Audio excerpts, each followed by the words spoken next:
जय गुरुदेव। श्री कृपा एकेडमी में आप सभी का स्वागत है। मैं डॉक्टर राम आज हिंदी व्याकरण के बारे में आप सभी को बताऊंगा। आज हम बात करेंगे हिंदी भाषा की कि हिंदी भाषा क्या है। सबसे पहली बात कि सभी भाषाओं की जननी वो है संस्कृत। संस्कृत से ही हिंदी भाषा निकली हुई है। अलग अलग भाषाएं निकली थी, हिंदी भाषा जो है सबसे लास्ट में आती है। पर हम सबसे पहले बात करेंगे कि हिंदी हिंदी शब्द बना कैसे है। जैसे मैं बात करूं सिंधु नदी के ऊपर जो है हिंदी शब्द बना हुआ है। वो किसने रखा इसके बारे में पहले जानेंगे। जो हिंदी शब्द रखा है वो रखा है ईरानियों ने, क्योंकि जो सिंधु नदी के दूसरे वाले हिस्से में कुछ सिंधवी लोग रहते थे। उन सिंधवी लोगों को देखकर, क्योंकि जो ईरानी लोग थे वो स को ह बोलते थे और ध को द बोलते थे।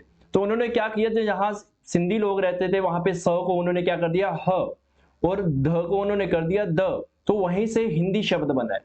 तो हिंदी शब्द जो डाला, ये आप इस चीज का ध्यान रखना है कि कभी भी हिंदी शब्द की अगर बात पूछी जाए कहां से बनता है, तो हिंदी शब्द जो बनता है वो सिंधु नदी के ऊपर बनता है, क्योंकि सिंधु नदी के दूसरे हिस्से में जो है सिंधवी लोग रहते थे। ईरानियों ने ही उनका नाम जो है हिंदी रखा।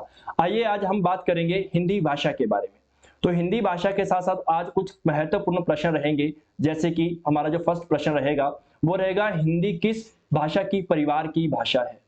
तो हिंदी की अगर मैं बात करूं तो हिंदी जो भाषा बनेगी वो बनेगी बरोपीय। बरोपीय परिवार की जो है भाषा बोली जाती है। हम दूसरे प्रश्न की अगर बात करें तो सेकंड क्वेश्चन हमारा रहेगा, भारत में सबसे अधिक बोले जाने वाली भाषा कौन सी है। जैसे आपने देखा ही होगा भारत में बहुत सारी लैंग्वेज बोली जाती है। अगर मैं बात करूं पंजाब की, पंजाब में पंजाबी बोली जाती है, महाराष्ट्र में मराठी बोली जाती है और हिमाचल में पहाड़ी लैंग्वेज बोली जाती है, या उड़ीसा की बात करूं उड़िया लैंग्वेज बोली जाती है। परंतु हम किसी भी स्टेट में जाकर अगर हिंदी का उच्चारण हम करेंगे, अगर हिंदी का उच्चारण करेंगे तो कोई भी हमारे साथ आराम से बात कर सकता है। इसलिए भारत में जो सबसे ज्यादा बोले जाने वाली भाषा है वो हिंदी भाषा है। आइए अगले क्वेश्चन की हम बात करते हैं। अगला क्वेश्चन रहेगा, हिंदी भाषा का जन्म कहां से हुआ। तो हिंदी भाषा की अगर मैं बात करूं, सभी भाषाओं की जननी को मैंने संस्कृत बताया था। तो संस्कृत के बाद जो भाषा निकली थी वो निकली थी पाली, और पाली से निकली थी प्राकृत। तो हिंदी भाषा का जो जन्म हुआ था वो हुआ था अपभ्रंश से, क्योंकि प्राकृत का जो बिगड़ा हुआ रूप था वो था अपभ्रंश, और अपभ्रंश से ही हिंदी निकली है। तो हिंदी जो है अपभ्रंश से निकली हुई है, इसका सही जवाब ये होगा। आइए हम अगले प्रश्न की बात करते हैं। तो भारतवर्ष में हिंदी को आप किस वर्ग में रखोगे। अगर मैं बात करूं भारतवर्ष में किस वर्ग में रखोगे, यहाँ पे राजभाषा, राष्ट्रीय भाषा, विभाषा, तकनीकी भाषा। तो हम बात करते हैं यहाँ पे, क्योंकि राष्ट्रीय भाषा अभी तक कोई भी घोषित नहीं हुई, क्योंकि हमारे भारत में अलग अलग स्टेट्स में अलग अलग लैंग्वेज बोली जाती है। मैं बात करूं जैसे उड़ीसा की, जैसे मैंने पहले बात की, उड़ीसा में उड़िया बोली जाती है, गुजरात में गुजराती बोली जाती है, पंजाब में पंजाबी बोली जाती है। इसलिए जो है हिंदी को हम जो है वो राष्ट्रीय भाषा घोषित नहीं कर सकते, इसलिए हिंदी को हम राजभाषा में रखते हैं। अगले क्वेश्चन की ओर तरफ चलते हैं। तो अगला प्रश्न रहेगा, निम्न में से कौन सी भाषा संस्कृत भाषा की अपभ्रंश है। तो संस्कृत भाषा से कौन सी भाषा निकली है। जैसे मैंने आपको पहले भी बताया, क्योंकि संस्कृत से सबसे पहले दो लैंग्वेजें निकली थी, एक लौकिक संस्कृत और एक वैदिक संस्कृत। और वहां से जो संस्कृत से भाषा निकली थी, मतलब अपभ्रंश, संस्कृत से जो रूप निकलता है। तो अगर मैं इसकी बात करूं तो इसका डी आंसर बिल्कुल सही रहेगा, क्योंकि संस्कृत से जो लैंग्वेज निकली थी वो पाली निकली थी। आइए अब अगले प्रश्न की ओर चलते हैं। हिंदी भाषा किस लिपि में लिखी गई है। बहुत इंपॉर्टेंट क्वेश्चन है, हिंदी भाषा और संस्कृत भाषा। तो यहाँ पे हिंदी भाषा की बात की जाएगी, क्योंकि गुरुमुखी की अगर बात की जाए तो गुरुमुखी में नहीं निकला। ब्राह्मी की बात की जाए तो ब्राह्मी से तो देवनागरी लिपि निकली है, हिंदी भाषा कैसे निकल सकती है। तो यहाँ पे जो होगा देवनागरी, हिंदी जो है देवनागरी से निकली हुई। तो हिंदी की भाषा किस लिपि से निकली लिखी जाती है, तो वो जो आपका सही आंसर आएगा वो आएगा देवनागरी। आइए अगले प्रश्न की ओर चलते हैं। तो अगला प्रश्न हमारा रहेगा, वर्तमान हिंदी का प्रचलित रूप क्या है।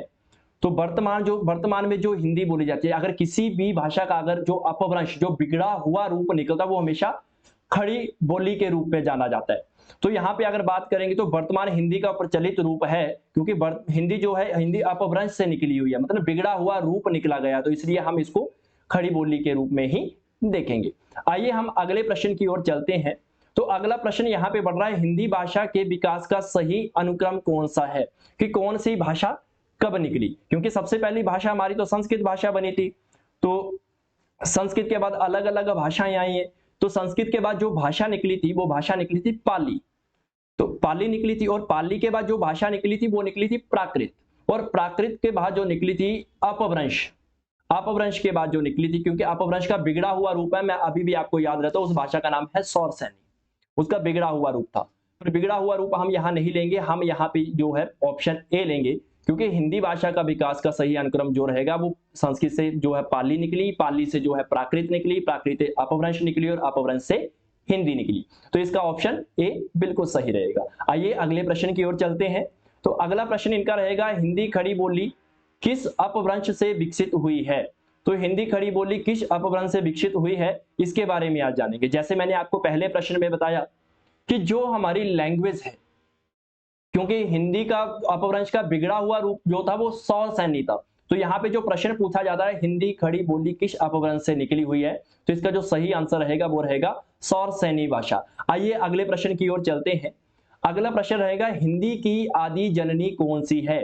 कि हिंदी का जो जन्म हुआ वो कहां से हुआ? आदि जननी की, सभी भाषाओं की जननी भी हम बोल सकते हैं और हिंदी की जननी भी बोल सकते हैं। वो तो बिगड़े हुए रूप मैंने आपको बता दिया, अपभ्रंश जो थे सौरसैनी, पर यहाँ आदि जननी मतलब सभी भाषाओं की माता भी यहाँ पे पूछ सकते हैं, तो वो रहेगी हमारी संस्कृत, जो कि मैं आपको पहले भी बता चुका हूं। आइए अगले प्रश्न की ओर चलते हैं। हिंदी दिवस किस दिन में मनाया जाता है? तो हिंदी दिवस की मैं बात करूं तो एक शॉर्ट ट्रिक में आपको बात बताऊंगा, आप सभी को पता होगा कि चिल्ड्रन डे कब मनाया जाता है। चिल्ड्रन डे होता है 14 नवंबर। उस चीज का ध्यान रखना, 14 नवंबर से पूरे 2 महीने पहले ही जो है हिंदी दिवस मनाया जाता है। तो इसका ऑप्शन बी बिल्कुल सही आंसर है, जो है 14 सितंबर हिंदी दिवस मनाया जाता है। आइए अब अगले प्रश्न की ओर बढ़ते हैं। विकास की दृष्टि से प्राकृतिक की पूर्वकालिक अवस्था का नाम क्या था? तो क्वेश्चन नंबर जो बन रहा है, विकास की दृष्टि से जो है उसका प्राकृत में पूर्वकालिक अवस्था जो थी वो थी, क्योंकि प्राकृत कहां से निकली है?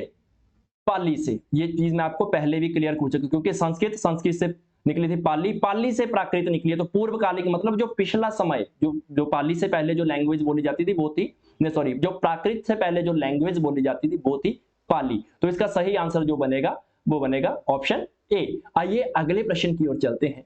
भाषा की सबसे छोटी इकाई, तो भाषा की सबसे छोटी इकाई कौन सी होती है? तो भाषा की सबसे छोटी इकाई होती है उनके वर्ण, उनके वर्णों को हम सबसे छोटी इकाई बोला जाता है, जैसे अ, आ, ई, ये भाषा की सबसे छोटी इकाई होती है। तो इसका जो ऑप्शन रहेगा ऑप्शन डी रहेगा, क्योंकि वर्ण जो होता है वो भाषा की सबसे छोटी इकाई मानी गई है। आइए क्वेश्चन नंबर अगले पे चलते हैं, 14 पे।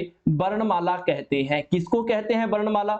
जैसे मैंने अभी बोला कि वर्णमाला वर्णों के जो है व्यवस्थित समूह, जैसे वर्णों का कोई समूह बनता है, यहाँ पे शब्दों का समूह बन रहा है, शब्दों का संकलन बन रहा है या शब्दों की गणना, वो वर्णमाला नहीं बनी। जैसे कोई एक शब्द, कोई एक वर्ण, उनको हम अलग अलग करके जो है जोड़ रहे हैं, तो यहाँ पे नॉर्मल सी बात है, जो आंसर बनेगा वो बनेगा ऑप्शन डी, वर्णों के व्यवस्थित समूह को वर्णमाला कहते हैं। आइए अगले प्रश्न की ओर चलते हैं। निम्न में से कंठ्य ध्वनियां कौन सी हैं? तो निम्न में से कंठ्य ध्वनियां, एक नॉर्मल सी बात है, जब आप कोई भी भाषा बोलते हैं, जब कोई भी शब्द बोलते हैं, आपने उस चीज का ध्यान रखना है कि वो ध्वनियां निकल कहां से रही है। यहाँ पे जो मैं अगर बात करूं, ट की बात करूं, अण की बात करूं, तो यहां से कंठ के साथ कोई आवाज निकल रही है? नहीं निकल रही। य की बात करूं, र की बात करूं, कंठ से नहीं निकल रही। तो यहाँ पे जो कंठ्य ध्वनियां बनेगी वो बनेगी क और ख।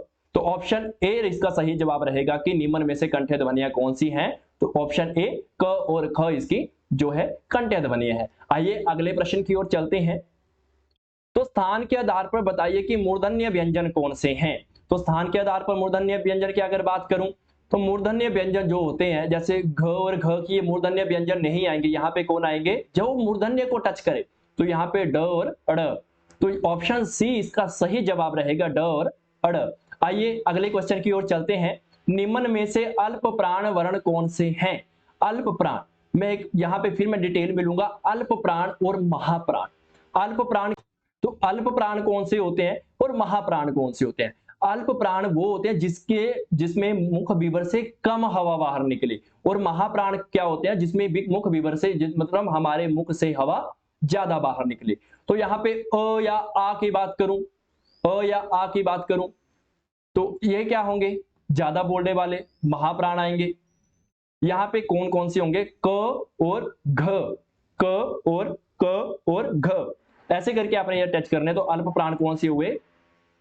तो इसमें ऑप्शन बी जो है बिल्कुल सही रहेगा। आइए अगले प्रश्न की ओर चलते हैं। अगला प्रश्न, निम्न में से नासिक्य व्यंजन कौन सा है? तो निम्न में से नासिक्य व्यंजन, नासिक्य व्यंजन की अगर मैं बात करूं तो नासिक्य व्यंजन होता है जिसमें नाक से हवा निकले या नाक का मुख्य रूप से प्रयोग किया जाए।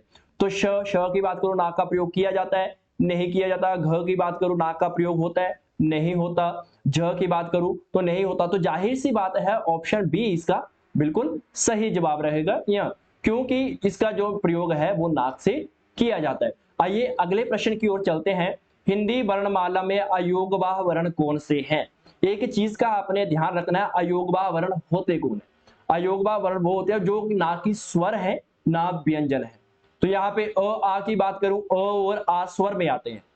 ई और ई की बात करूं तो ये भी स्वर में आते हैं। ऊ या ऊ की बात करूं ये भी स्वर में आते हैं। तो जाहिर सी बात है जब अंग और आह रह गई, ऑप्शन डी इसका सही जवाब है, क्योंकि अंग और आह ना तो स्वर है और ना ही व्यंजन है। आइए अगले प्रश्न की ओर चलते हैं। श स ह कौन से व्यंजन कहलाते हैं? क्वेश्चन नंबर 20 बन रहा है, कौन से व्यंजन कहलाते हैं? क्योंकि ये एक ऐसे व्यंजन है श श स ह, क्योंकि प्रकंपित, प्रकंपित क्या होता है? कांपने वाला, स्पर्शी स्पर्श करके करने वाला, या स्पर्श संघर्षी ये भी नहीं हो सकता। इस पे क्या होता है, ये तीनों स से जो या फिर ह जो वर्ण आ रहा है इसमें संघर्ष किया जाता है, इसलिए ऑप्शन सी इसका बिल्कुल सही जवाब रहेगा। आइए अगले प्रश्न की ओर पढ़ते हैं। हिंदी में मूलतः वर्णों की संख्या कितनी है? आपको बहुत सारी किताबों में कहीं 50 मिलेगा, कहीं 51 मिलेगा, कहीं 52 मिलेगा, कहीं 53, कहीं 54। परंतु आपने एक चीज का ध्यान रखना कि हिंदी में जो मूलतः वर्णों की संख्या है, जो पूर्ण वर्णों की संख्या है वो है 52, जो कि स्वर, व्यंजन, संयुक्त व्यंजन, अयोगवाह इत्यादि से जो है मिलकर जो बनते हैं वो आते हैं वर्ण, जो हिंदी वर्णमाला में कुल वर्ण माने गए हैं। आइए अगले प्रश्न की ओर बढ़ते हैं। अगला प्रश्न रहेगा, अघोष वर्ण कौन से होते हैं? तो अघोष वर्णों की अगर मैं बात करूं, अघोष वर्ण वो होते हैं जिनमें गूंज या कंपन नहीं होती। घोष वर्ण जो होते हैं जिनमें जो वर्ण जो है कांप के बाहर आते हैं। तो यहाँ पे अ की बात करूं तो अ में क्या है? गूंज निकल रही है। झ या झ की बात करूं तो गूंज निकल रही है। ह में क्या है? गूंज निकल रही है। स में कोई कंपन हुई नहीं हुई, इसलिए इसको अघोष वर्ण माना जाएगा। घोष वर्ण ध्यान रखना, घोष वर्ण वो होते हैं जिनमें गूंज या कंपन होती है। इसमें गूंज या कंपन नहीं है, इसको अघोष वर्ण बोला गया। तो ऑप्शन डी इसका बिल्कुल सही जवाब रहेगा। आइए अगले प्रश्न की ओर चलते हैं। घ का उच्चारण कौन सा है? घ का उच्चारण स्थान, अगर घ के उच्चारण स्थान की मैं बात करूं, क्योंकि घ आप बोल के देखिए, मुर्दा, अगर घ मुर्दा से निकल रहा है, नहीं निकल रहा। घ तालू से निकल रहा है, नहीं निकल रहा। घ दंत से निकल रहा है, दंत को टच कर रही है, नहीं कर रही। तो घ कहां से निकल रहा है? हमारे कंठ से निकल रहा है। तो ऑप्शन बी इसका बिल्कुल सही जवाब रहेगा। ऑप्शन बी हमारा कंठ, क्योंकि घ का उच्चारण जो है वो कंठ से किया जाता है। आइए अगले प्रश्न की ओर चलते हैं। निम्नलिखित में से कौन सा वर्ण उच्चारण दृष्टि से दंत्य नहीं है? मतलब उच्चारण करते समय हमारे दंत के साथ टच नहीं होता। त दंत के साथ टच हो रहा है, हाँ जी हो रहा है। न भी दंत के साथ टच हो रहा है। द भी हमारे दांतों के साथ टच हो रहा है। ट हो रहा है, ट कहां हमारा टच होगा? तालु के साथ, मतलब ये दंत्य नहीं है। तो ऑप्शन डी इसका बिल्कुल सही जवाब रहेगा। आइए अगले प्रश्न की ओर। क्ष वर्ण किसके योग से बनता है? क्ष, अगर संधि की जाए तो क्ष किसके योग से बनता है? जैसे मैंने लिख दिया क्ष, तो क्ष जो बनेगा, क्ष का जो पहला रूप है वो है क, और क्ष का जो दूसरा रूप है वो है श। तो क और श, ऑप्शन ए इसका रहेगा, क और श। और अगर मैं बात करूं हिंदी की, तो हिंदी जो है बहुत इंपॉर्टेंट चैप्टर है आपके लिए। अगर मैं बात करूं टीजीटी, टैट की बात करूं, पुलिस की बात करूं, पटवारी की बात करूं या कॉम्पिटेटिव में, हिंदी बहुत ही एक जरूरी सब्जेक्ट है।